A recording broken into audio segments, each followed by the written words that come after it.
Qaza'a states, I went to Hazrat Abu Sa'id Khudri radiyallahu anhu, while the people had thrown beside him.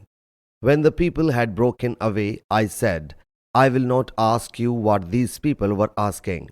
I asked him about fasting during a journey. He whereupon said, we have undertaken a journey to Makkah Mukarramah along Allah's Apostle sallallahu alayhi wa alihi wasallam, whereas we were fasting.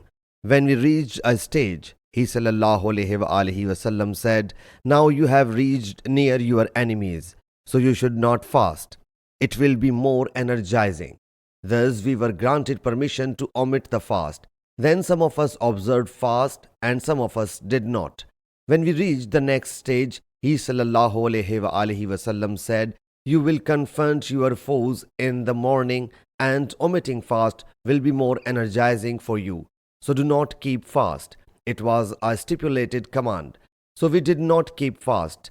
Later a time came when we would keep fasts along with Allah's Apostle sallallahu alayhi wa alihi wasallam during a journey. Sahih Muslim Hadees number 2619.